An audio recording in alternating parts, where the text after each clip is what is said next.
1 Samuel 17. Now the Philistines gathered their armies for battle, and they were gathered at Succoth, which belongs to Judah, and they camped between Succoth and Azekah and Ephes Dammim. And Saul and the men of Israel were gathered and camped in the valley of Elah, and drew up in battle array to encounter the Philistines. And the Philistines stood on the mountain on one side, while Israel stood on the mountain on the other side, with a valley between them. Then a champion came out from the armies of the Philistines named Goliath, from Gath, whose height was 6 cubits and a span. And he had a bronze helmet on his head, and he was clothed with scale armor, which weighed 5,000 shekels of bronze.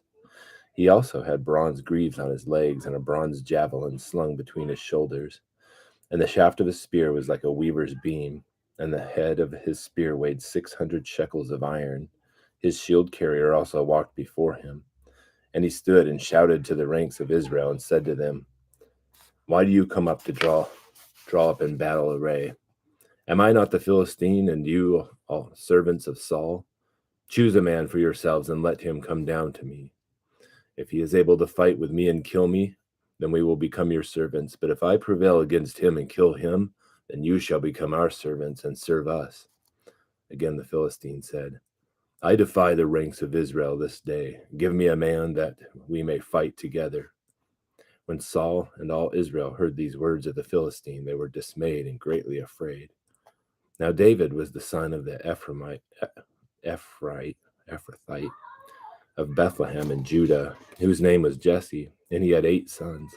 And Jesse was old in the days of Saul, advanced in years among men. And the 3 older sons of Jesse had gone after Saul to battle, and the names of his 3 sons who went to the battle were Eliab, the firstborn, and the second to him, Abinadab, and the third, Shammah. And David was the youngest. Now the 3 oldest followed Saul, but David went back and forth from Saul to tend his father's flock at Bethlehem. And the Philistine came forward morning and evening for 40 days, and took his stand. Then Jesse said to David his son, "Take now for your brothers an ephah of this roasted grain, and these 10 loaves, and run to the camp to your brothers. Bring also these 10 cuts of cheese to the commander of their 1,000, and look into the welfare of your brothers, and bring back news of them. For Saul and they and all the men of Israel are in the valley of Elah, fighting with the Philistines." So David arose early in the morning and left the flock with the keeper, and took the supplies and went as Jesse had commanded him. And he came to the circle of the camp while the army was going out in battle array, shouting the war cry. And Israel and the Philistines drew up in battle array, army against army. Then David left his baggage in the care of the baggage keeper, and ran to the battle line, and entered in order to greet his brothers. As he was talking with them, behold, the champion, the Philistine from Gath, named Goliath, was coming up from the army of the Philistines. And he spoke these same words, and David heard them. When all the men of Israel saw the man, they fled from him, and were greatly afraid. And the men of Israel said, "Have you seen this man who is coming up? Surely he is coming up to defy Israel. And it will be that the king will enrich the man who kills him with great riches, and will give him his daughter, and make his father's house free in Israel." Then David spoke to the men who were standing by him, saying, "What will be done for the man who kills the Philistine and takes away the reproach from Israel? For who is this uncircumcised Philistine that he should taunt armies of the living God?" And the people answered him in accord with his word, saying, "Thus it will be done for the man who kills him." Now Eliab his brother had heard when he spoke to the men. And Eliab's anger burned against David, and he said, "Why have you come down? And with whom have you left those few sheep in the wilderness? I know your insolence and wickedness of your heart, for you have come down in order to see the battle." But David said, "What have I done now? Was it not just a question?" Then he turned away from him to another and said the same thing, and the people answered the same thing as before. When the words which David spoke were heard, they told them to Saul, and he sent for him. And David said to Saul, "Let no man's heart fail on account of him. Your servant will go and fight with the Philistine." Then Saul said to David, You are not able to go against the Philistine to fight with him, for you are but a youth, while he has been a warrior from his youth." But David said to Saul, "Your servant was tending his father's sheep. When a lion or bear came and took a lamb from the flock, I went out after him and attacked him and rescued it from his mouth. And when he rose up against me, I seized him by his beard and struck him and killed him. Your servant has killed both the lion and the bear, and this uncircumcised Philistine will be like one of them, since he has taunted the armies of the living God." And David said, "The Lord who delivered me from the paw of the lion and from the paw of the bear, he will deliver me from the hand of this Philistine." And Saul said to David, "Go, and may the Lord be with you."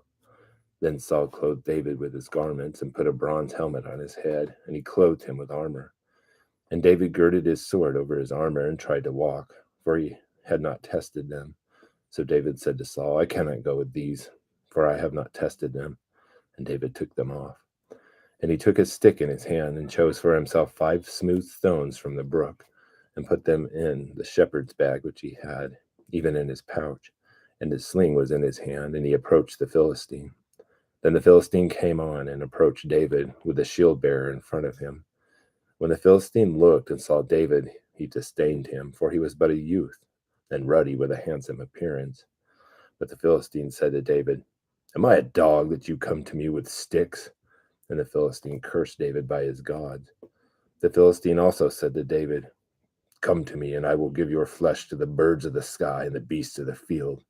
Then David said to the Philistine, "You come to me with a sword, a spear, and a javelin, but I come to you in the name of the Lord of hosts, the God of the armies of Israel, whom you have taunted.